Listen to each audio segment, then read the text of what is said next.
So first of all, in order to understand the modulation, first of all, there should be the concept that should be very much clear for the student, especially communication system student, in terms of the signal, because ultimately we people are going to modulate a particular signal. So that's why even in the first lab I covered the signal terminology and taxonomy in very much detail with you people.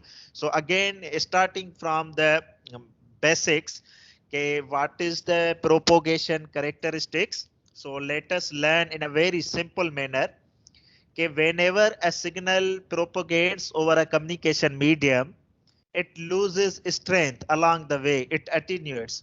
So first of all, what is the attenuation? Attenuation is weakening of the signal when it is going to propagate over communication medium. Whenever we are going to transmit a signal from starting point to the end point, from transmitting point to the receiving point, we are going to transmit is through a medium. So during this travel, during its propagation, while passing through the communication medium, our signal is weak.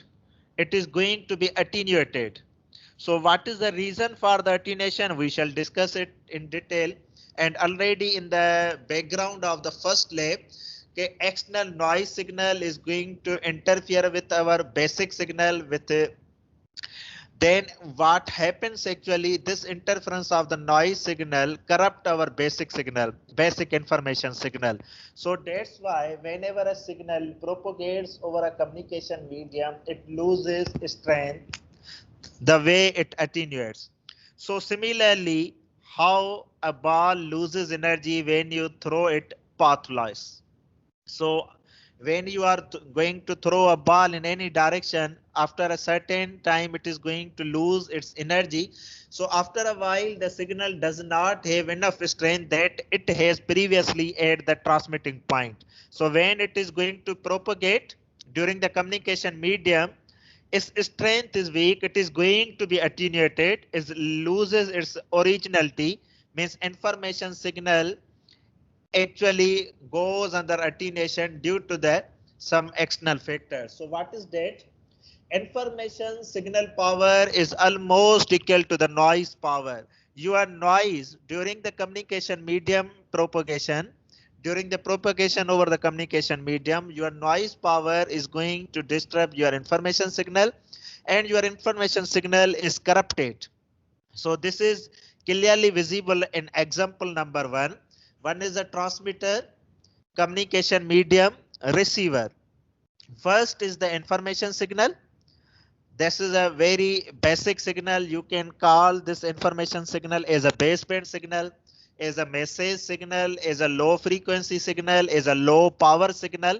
These all are the terms for the baseband signal. So my students should not be confused with the taxonomy of the words. Okay, information signal, message signal, baseband signal, low frequency signal, low power signal can be used interchangeably.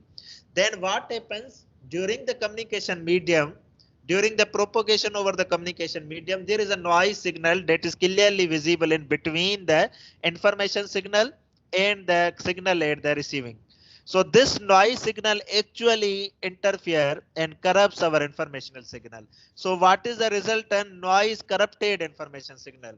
What is at the initial point, informational signal is in front of you. When your noise signal is interfering with information signal, you can see clearly visible on your screen in this figure where the noise corrupted the information signal, how our signal becomes.